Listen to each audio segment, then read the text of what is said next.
Please welcome Dr. Romie Mushtaq. Dr. Romie.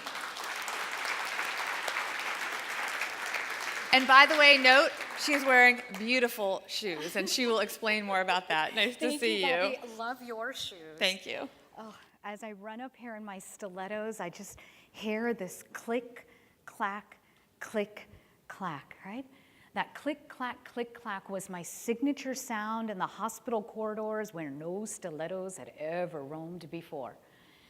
My colleagues, physicians, nurses, my patients knew that signaled Dr. Mushtaq was arriving in the neurology wing. Female brain doctor, epilepsy specialist, and never to recover chocolate addict. I joined faculty at the Medical College of Wisconsin at a time when less than 5% of neurologists were women. I was the youngest ever faculty hire, something they reminded me of often when I got a little bit passionate, right? I learned very quickly to keep my head down, put my heels on, and stay laser focused. Most days, I felt like I was walking a tightrope, frantically trying to keep up with 90 to 100-hour work weeks, completely sleep deprived. My single prayer every morning before I went to work, before sunrise, was that nobody would discover this dirty, shameful secret that I was hiding underneath my dark white lab coat. I know it doesn't matter if you're a doctor. I know in this room some brilliant lawyer, financial executives, parents, Lamborghini owner, anybody? I'd love to talk to you afterwards, right? And I saw a few other fellow soul sisters here in the audience too. You know, we often walk through life defining ourselves by the things we buy, the credentials we've curated, the titles we hold, and in some of our cases, designer high heel shoes. I'm here, though, to ask you to dare to be different and redefine and think, could inner peace be your new success? I'm not minimizing the hard work each and every one of us in this room has accomplished to arrive at the place we are today. There's this idea, though, however, we set a goal for our lives, whether it be a new work-related achievement, a personal endeavor. We suffer through chaos and stress to achieve that goal for transient happiness, and then you think, is that what there is? Let's move on to the next goal. And the stress cycle starts all over again. So why I'm here today is to help bring my worlds of neuroscience, psychology, and mindfulness together to help you understand, is there a little bit of a dark, shameful secret that's been lurking behind you or a loved one in your life? Let's learn how to shift from chaos to a state of calm. And of course, as a doctor, how I can give you that mindful prescription. I think it all starts by us taking a look within ourselves and defining our own chaos. And I'm happy to start with my own story. My story goes back to my hometown of Danville, Illinois. Anybody here know it? Nobody? Okay, if you did, it means we're officially next of kin. It's a small town in Illinois on Interstate I-74. If you blink, you'll miss the single exit going in. I'm a daughter of immigrants who came to the United States with that idea of the American dream and creating a better life for their children, especially education for their only daughter. Mom and Dad left the land of mixed masala to the land of deep fried butter.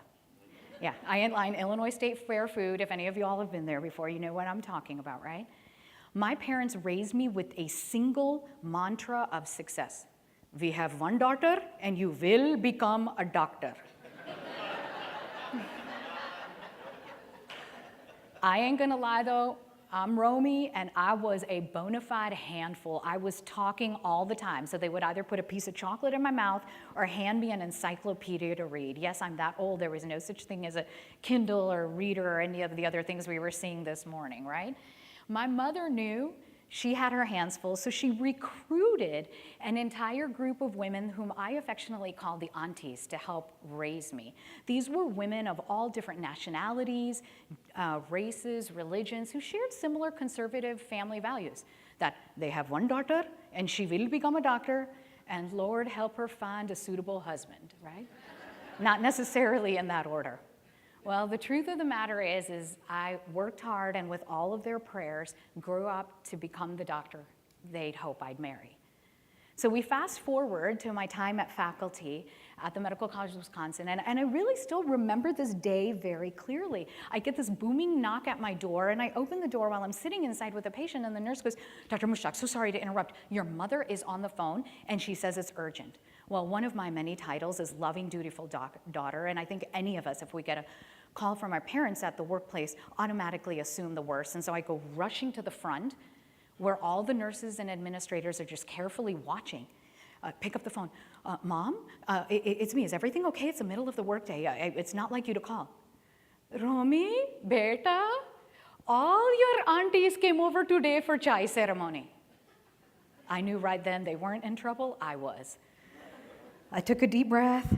Face was red. Everybody is watching. Mom, I'm in the middle of work. Can we have this discussion later? No, beta. We were discussing. You have missed many family functions. You seemed very stressed. Auntie, say hello. I have Romie on the phone. Romie, hi, beta. Oh my God, she's a doctor now, professor. Did you find a husband in the hospital today? Mom, I really need to go back to work. Okay, just one thing. We have one message for you. You are so stressed that we think you should start to meditate. You called me in the middle of the workday to tell me to meditate? Everybody is watching. Okay, you're a very busy doctor and professor now. That's okay. Auntie Deepa will call you at 7:30 with further instructions. Bye. We love you. Say bye to Romie. I hung up the phone feeling like I had been spiritually assaulted. And so I walked back to the office. And so if you're sitting here in this moment right now going, co-op, TMG, they brought a doctor up on stage to talk about meditation. If you personally feel spiritually assaulted right now, could you just take a breath with me right now and trust in this moment that there's a message your mind needed to hear and something that your heart needed to feel?